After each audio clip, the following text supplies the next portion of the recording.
Hey everyone, who is ready to learn some essential Mandarin travel phrases? Some of you may already know that I have been learning Mandarin with Rosetta Stone since December last year. So it's been quite a while and I've gone through various different units and I've learned the basic greetings and things like that. So in previous videos I've covered my morning routine. That was like 2 months or 1 month into learning it. Then a few months later I then covered me talking about food and cooking, and I think I even started singing in Mandarin at one point as well. So yeah, I went through that as well. So if you haven't watched those videos already, then I'll pop them in the description box down below.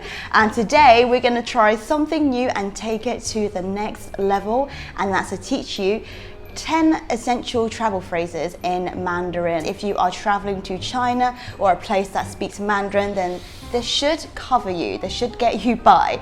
And also if you are new to this channel, hello, I'm Shu and I make lifestyle, food and travel videos. Consider subscribing if you enjoy this video. Please give it a big thumbs up too, because it'll really help me out and I'll know to film more Mandarin learning videos in the future and to provide more updates with how I'm getting on. Let's get on to the 10 essential travel phrases. There's a few bonus ones in there because I feel like some of them are pretty basic, so I thought I would throw in a whole bunch of it instead. And this also comes in very handy because I'm currently in Hong Kong, and although the national language here is Cantonese, there's an increasing amount of people using Mandarin, especially with mainland Chinese people coming here.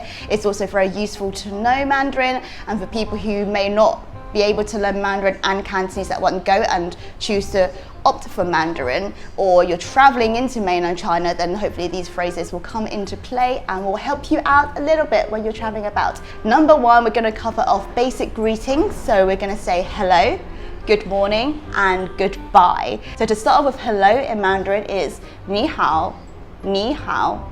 And for good morning you can either say 早上好 or 早, which is just morning but sounds more serious. And then for goodbye is 再见, 再见. Got it? So 你好, 早上好, 早 or 再见. So number two, we've got thank you and it's 谢谢, 谢谢. And I think that sounds very poetic and lovely, and you can never say thank you enough, you know, so 谢谢. Number three is going to come in very, very handy, and it's how much is this? And that is 这个多少钱? 这个多少钱, which is how much is this? 这个多少钱? And number four, which I think is becoming increasingly more important, especially when it comes to food, is I can't eat meat, I can't eat dairy, and I can't eat gluten. And sometimes if you're in a place with people who don't speak English, then this will be very handy without resorting to hand gestures and awkward translations. I can't eat meat is 我不能吃肉, 我不能吃肉. And the first part is I can't eat, and 肉 is meat. So I can't eat dairy is 我不能吃奶制品. 我不能吃奶制品. The final one is I can't eat gluten, and it's 我不能吃面筋. 我不能吃面筋. Okay, so moving on to do you have a vegetarian menu is 你有素食菜单吗? 你有素食菜单吗? Do you have a vegetarian menu? Moving on to, what number is it now? 1, 2, 3, 4, 5, 6. Do you speak English? 你会说英语吗? 你会说英语吗? Do you speak English? 你会说英语吗? Okay, we're moving on this very, very quickly. Number 7 is going to be yes or no, and good or bad, because they can be used interchangeably. Yes is 是, 是, and very simply no is 不是, 不是, which is not yes. And then good is 好, 好. Bad is 不好, 不好. And the next one is going to be where is, and in this example I'm going to say where is the bathroom, because I feel like that's going to be the most useful one out of the directions. So where is 在哪里, 在哪里. And then you can then say the thing you're looking for out the front. So in terms of that, we could say the bathroom is 洗手间, 洗手间在哪里, 洗手间在哪里. Which is where is the bathroom, but in the syntax it's kind of swapped, so it's bathroom, where is it in Mandarin, as opposed to where is the bathroom, 洗手间在哪里. Another example is the airport is 机场在哪里, 机场在哪里. And if you really want to get bonus points for being polite, then you just say 请问 at the start. So you can say 请问洗手间在哪里? I feel like a lot of language things usually teach you to ask where is something, but don't teach you the directions afterwards. So even though you're asking someone, they could say left, right, and you're like, back, because you don't know what the directions are. So we're going to cover off left, right, and straight ahead. To go left is 向左边走, 向左边走.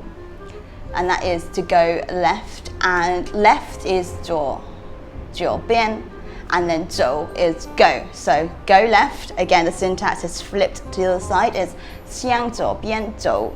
And to go right, 向右边走, 向右边走, which is go right, 向右边走. To go straight ahead is different to the first two, and 交直走, 交直走.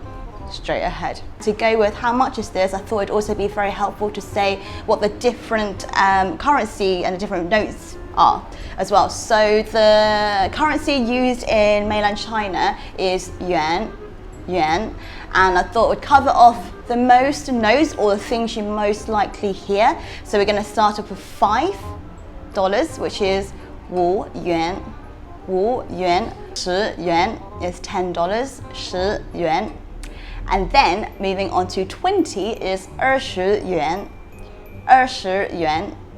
25, 25元, 25元. 50元, 50元.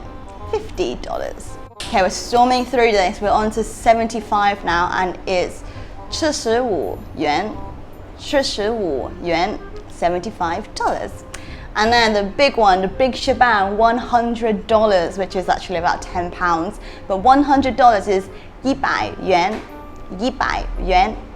And it may be also useful just to go 1 to 10 in Mandarin, which basic but comes in useful, and it's a good thing to know. So number 1 is 一, number 2, 二, number 3 is 三, 4, 1, 2, 3, 4, number 4, 5 is 5, 6, 7 is 7, 8 is 8, 9 is 9, 10 is 10, 1, 2, 3, 4, 5, 6, 7, 8, 9, 10. 1 to 10. So I believe that is the end of our 10 essential travel phrases. I hope that has helped a lot. If you're not familiar with Chinese, then you'll know that there are a lot of characters. I think it's about 36,000 characters, or maybe there's even more than that. And also along with that, tone. One word, even though it's said like ma, for example, it can have different tones, and each tone will mean different things. So it's very, very crucial that you practice your tone and practice exactly what it is that you want to say, because you could be meaning something completely different. So one thing I really love about Rosetta Stone is that it shows the pinyin to the words. So when you're pronouncing it, you can then see in the characters how it's meant to be said, because if you're a Chinese character, it's going to be a whole kettle of fish, and it's going to be very confusing. So this way you can actually refer back to it. So for example, 你好, you can see the N and the I, and then you know that's you or hello, and then you see the HAO and then a different tone and the accent of how you should be pronouncing that word. So for me, I find that very, very easy to refer back to when I'm reading it back. My learning style is through reading, so when I see the pinyin, then it kind of absorbs into my brain a lot easier. But if you have different styles of learning, i.e. through listening, then that also comes into play as well. So yeah, just thought I'd quickly cover that off for people who may not be familiar with the app. And of course, I've mentioned this in previous videos as well, but if you are interested in learning a new language, any language that Rosetta Stone provides, then you can grab yourself a free demo via the link that I'll link down below. And if through the demo you want to learn even more and to fully go forth into the language course, then make sure to use the code SHU50, which I'll display on the screen right now, to get 50% off the language course, which I've actually recommended to family members and friends as well, because they're interested in learning Mandarin and Spanish and Japanese. So yeah, you're all my friends too, so go forth and use it if you so wish. And the next video you'll see in a few weeks is going to be the second part of this Rosetta Stone Mandarin update, and it's actually put these phrases into practice, and we're going to be using this in a day in the life over here, so watch out for that on my channel. And if you haven't already, I would love it if you subscribe for more updates like this, as well as some food, lifestyle and travel content. Just lost my mind, I was just thinking about phrases. But yeah, I hope you enjoyed this video. Please give a big thumbs up if you did. I hope you are having a wonderful morning, afternoon or evening, and I shall see you in the next video. Goodbye.